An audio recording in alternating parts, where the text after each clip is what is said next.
تعال النهارده اقول لك ازاي ترسم اضاءه بالشكل ده. اول حاجه بنعملها ان احنا بنقلل الاضاءه اللي موجوده في صوره اللاعب من اكسبوجر وبنقلل الاضاءه. بعد كده بالضغط على الت بنعمل كليبنج ماسك مع صوره اللاعب.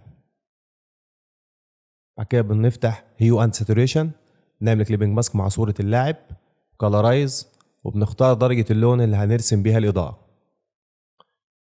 بنعلي ساتوريشن وبنعلي اللايتنس. كده بالضغط على كنترول زائد حرف الاي من الكيبورد عشان نعكس الماسك.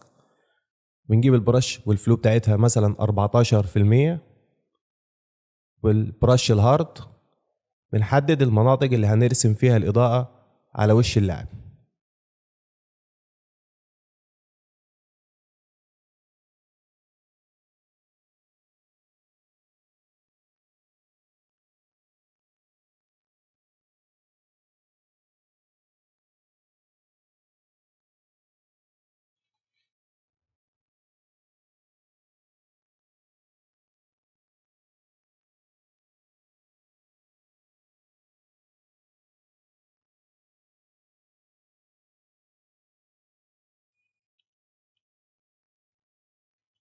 بعد الخطوة دي بنجيب البرش السوفت وبنبتدي ان احنا نسيح الإضاءة اللي احنا رسمناها بالبرش الهارد. في المرحلة دي احنا بنعمل بلندنج للإضاءة اللي احنا رسمناها باستخدام السوفت راوند برش.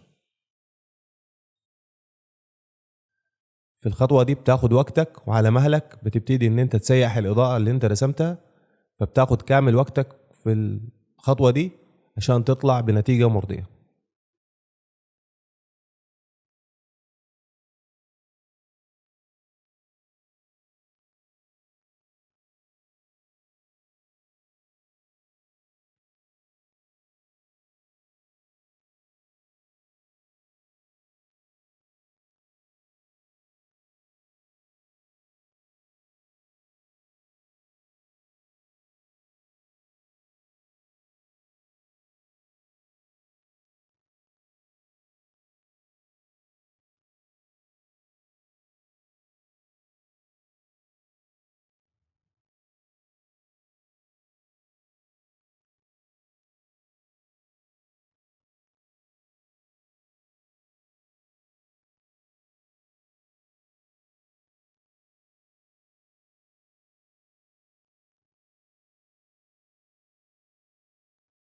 بعد ما خلصنا الخطوه دي بنعمل دبليكيت لللاير بتاع الهيو اند ساتوريشن وبنعمل كليبنج ماسك مع صوره اللاعب.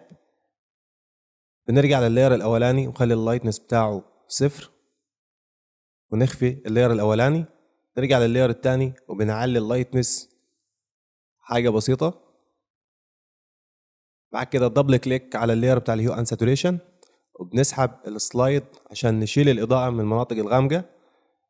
نضغط على الت عشان نفصل السلايد ده وندوس اوكي.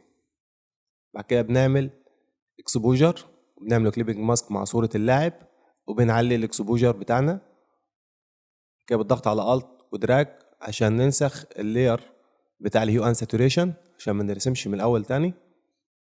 وبكده التأثير بتاع الاكسبوجر بيتطبق على المناطق اللي احنا رسمنا فيها الإضاءة فقط. وبنظبط شدة الإضاءة من الاكسبوجر. بعد كده بالدبل كليك على اللاير عشان نسحب برضو التأثير بتاع الاكسبوجر من المناطق الغامقة وبنضغط اوكي.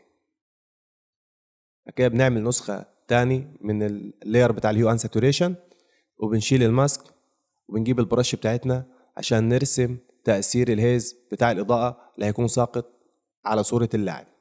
البرش السوفت وبنبتدي ان احنا نرسم بضغطات خفيفة على وش اللاعب عشان نرسم تأثير الهيز على وش اللاعب. بعد كده بنقلل الأوباسيتي بتاعتها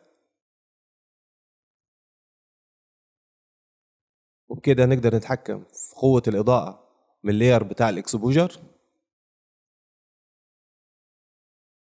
وبنقدر نتحكم في درجة اللون بتاعة الإضاءة من اللاير بتاع الهيو ساتوريشن. فبتختار درجة اللون اللي انت محتاجها او اللي انت شايفها مناسبة بالنسبة لمصدر الإضاءة بتاعك في التصميم. وبس كده.